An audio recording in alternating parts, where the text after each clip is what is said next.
Bonjour à tous, dans cette nouvelle vidéo, nous allons étudier les mécanismes de synchronisation et de communication que l'on appelle des boîtes aux lettres, ainsi que des fils de messages et qui sont mis en œuvre dans le système d'exploitation Micro-C OS2.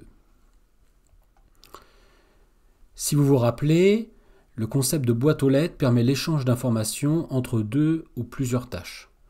La boîte aux lettres est simplement vue comme une zone d'échange ne pouvant contenir qu'une seule information, c'est-à-dire une donnée, une structure de données ou un pointeur par exemple. Généralement, deux opérations sont disponibles dans la gestion de ces boîtes aux lettres. La première opération est l'opération POST, qui consiste à poster un message dans cette boîte aux lettres. L'autre opération est l'opération PEND, qui consiste à prélever un message dans cette même boîte aux lettres. Dans ce cas, si la boîte aux lettres est vide, la tâche souhaitant récupérer le message va se bloquer en attente d'une information. Il se peut également que la tâche envoyant le message dans la boîte aux lettres se bloque également si la boîte aux lettres est remplie. J'insiste bien sur le fait que la boîte aux lettres ne peut contenir qu'un seul message.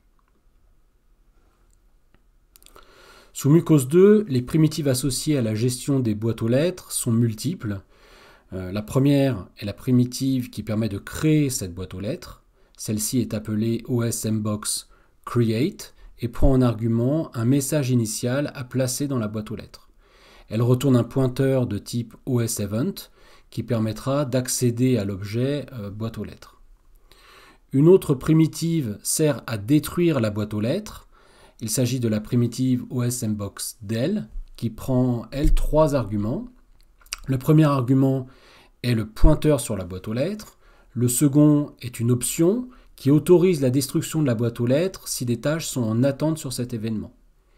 Le troisième argument est un pointeur sur le code d'erreur, parce que c'est assez classique.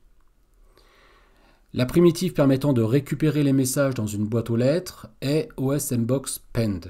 Cette dernière prend également trois arguments. Le premier argument est toujours le pointeur sur la boîte aux lettres. Quant au deuxième argument, il s'agit d'un timeout qui permet de débloquer la tâche au bout d'un certain temps, même si un message n'a pas encore été envoyé dans cette boîte aux lettres. Le troisième, c'est encore un pointeur sur une erreur qui peut subvenir.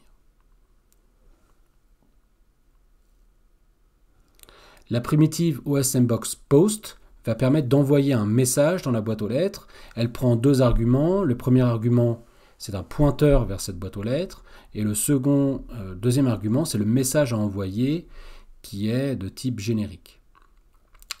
Le type générique signifie qu'on peut envoyer n'importe quel type de données dans la boîte aux lettres.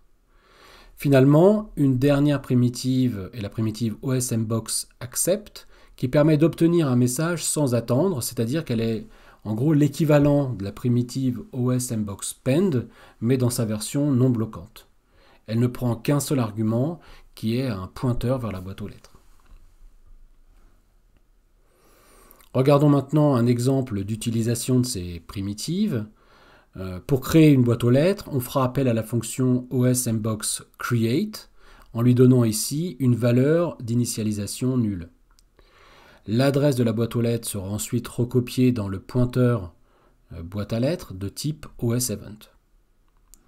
Ensuite, pour envoyer un message dans la boîte aux lettres, on pourra utiliser la primitive OSMBoxPost en lui passant comme premier argument la boîte à lettres, le pointeur, et en deuxième argument, un message qui est en fait ici une variable de type caractère sur 8 bits nommée mon message.